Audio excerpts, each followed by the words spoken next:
Great results to come. With all that comment, let's bounce that upstairs to Robin.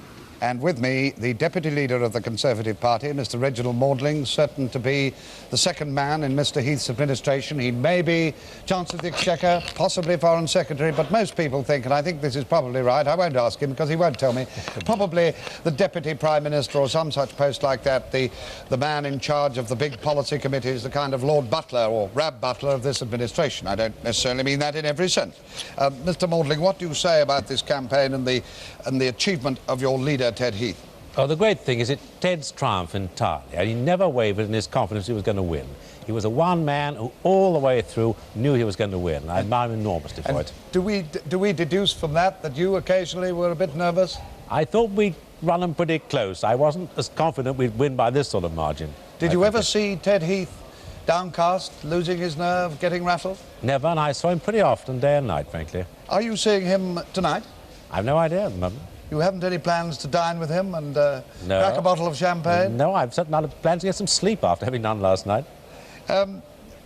Maudling, what do you expect will be the first, I don't mean the decisions, but the first area of decision you will be faced with at a desk in Whitehall in the next 7 days? Well, I think one of the most important jobs for the government is industrial relations, undoubtedly. I don't accept the view of it's a scandal and this is a defeat for the trade unions. This will give us the chance we've been looking for to give the trade union leadership, the responsible trade union leadership, the chance they want to really make bargains and be carried out. May I mention to you some of the comments which have been made during the night and morning on this matter from Lord Kirton, Sir Paul Chambers and trade unionists, that they would advise the new government to go very quietly and cautiously on the subject of legislation to deal with trade unions in the interests of national unity and getting cooperation from the unions in a very difficult situation.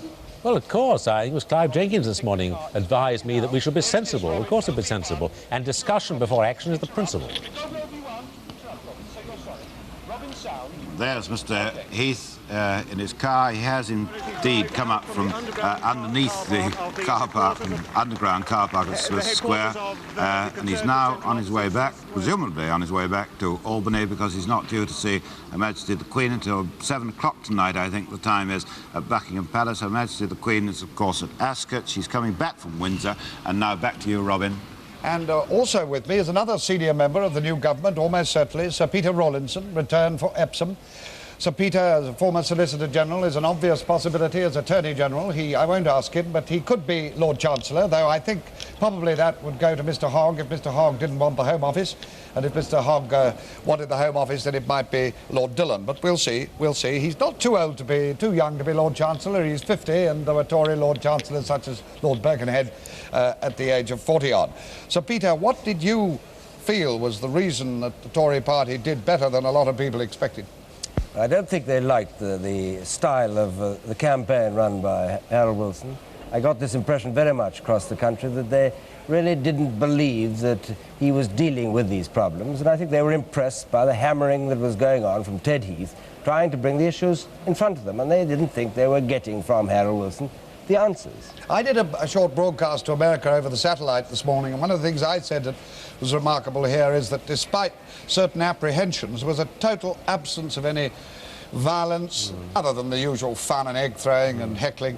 No violence of the student kind or the unruly kind, such as we've seen in other countries recently, or we've seen a bit in this country. Doesn't that suggest that you may have perhaps overestimated the law and order issue a bit? No, because the law and order issue doesn't really involve in that. It involves with those people who try and turn what is an ordinary, proper occasion of demonstration into riot. But there was nothing of that in this election, was there? No, there certainly wasn't any of that. That's very encouraging, isn't it? Of course, immensely encouraging, but it is a very, very small part, a very small section, very few people indeed.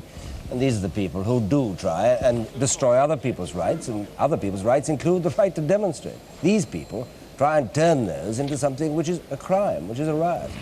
Mr. Maudling, how do you see the problem of the common market developing in the new Parliament? I'm thinking of the possibility of an alliance between the anti-marketeers on your side and the anti-marketeers on the other side, perhaps frustrating the initiative of a Conservative government with not too large a majority. Well, there was the same alliance, really, in the last Parliament. And on the House of Lords? On the House of Lords and... House of Lords. Yeah, when they lost on the common market by a very large margin. I think the same will be true of this Parliament too, but we've now got to a different situation. We now committed to negotiate, we shall negotiate, and see what the terms are. Nothing will be put to Parliament until we can put concrete terms to them. Mr. Maudling, do you think that Mr. Powell, or Mr. Enoch Powell, was an asset or a liability to the party in this election? Well, I wish I knew. I think historians and psephologists will write about this for generations. They'll probably get it wrong, as usual. Have an informed guess, Mr. Maudling. I should say probably broke even. Do you think that he is going to be less of an embarrassment to the Tory party now that you're in government, or if you had been in opposition? Oh, I think you better ask him. He knows his own plans better than I do. I did. He didn't give me a very clear answer. Mr. Maudling, can I ask you which job in government you would like to have? Well, frankly, I don't mind. I've been Mr. Heath's deputy for some years. It's been a privilege. I've admired him enormously and seen his growing strength and all these things, and I'm quite prepared to do any job he asks me to do.